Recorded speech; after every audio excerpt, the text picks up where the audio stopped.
Hey guys, how are you?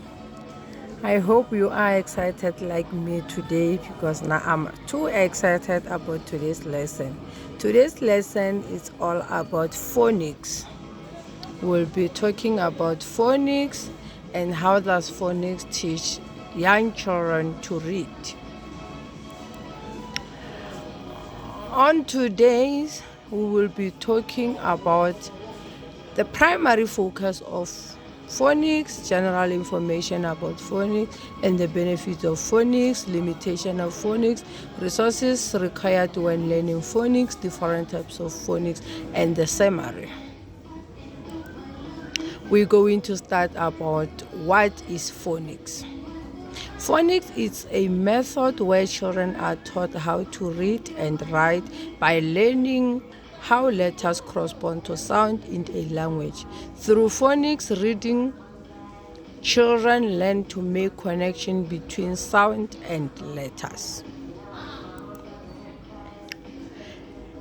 And then we're now going forward to general information about phonics. Phonics for children is an important feature for the curriculum and is considered the best way to teach a children to read because it teaches learners difference between vowels and consonants. Phonics identifies the letter-sound relationship of some letters. Children studying phonics learn to read by matching written and spoken sound. This helps them towards making sense of written text. Children will use phonics when learning to blend sound together to read words. Children will again use phonics to spell words when they write. Primary focus of phonics instruction. Phonics is help beginning readers to comprehend the linkage of letters to sound, formation of letters, sound correspondence, and spelling patterns. Learning of application of knowledge in the reading. We now jump into benefits of phonics. Phonics helps with the word recognition. It helps learners to recognize and pronounce new words. It helps learners to build vocabulary. It again improves children's spelling ability. This is the benefits of phonics. We now jump into limitations of phonics. A given letter may represent a different sound in a different ways. For example, cap.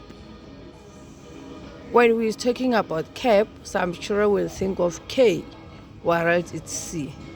And again, city. When you're speaking of city, you'll think of S, and it's C.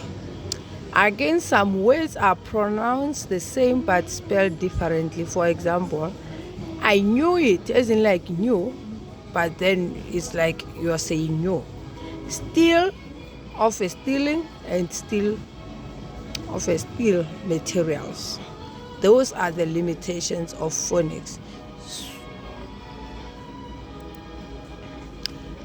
Our next subtopic will be resources required when learning phonics. You can teach phonics with a phonics booklet, consonant, vowels, and phonics worksheet, and again with a phonics songs. We're now going to jump to types of phonics. We've got 4 types of phonics, which are synthetic phonic, analogy phonic, embedded phonic, and lastly, analytic phonic. Synthetic phonic, it starts with a phoneme and build up words, while analogy starts with words and breaks them down into phonemes. Embedded phonics focus on teaching phonics in authentic context. It's about reading the actual books to learn reading. Whereas analytic phonics emphasize decoding rather than encoding.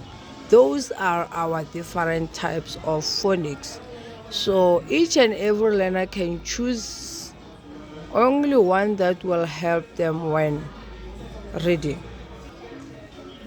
We have now jumped to our summary, which is our conclusion for today's lesson. In grade 1 learner,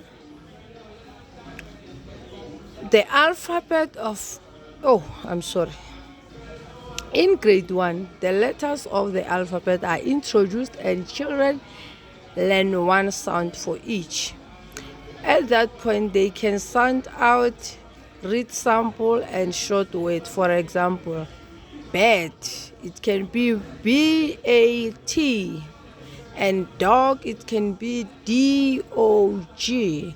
That's how you can read the letters or the short words to a grade 1 children. Lastly, children learn that some letters make different sounds when they put them together, like sh and f. At this point, learners are still using simple names. And thank you. Hope you enjoyed today's lesson.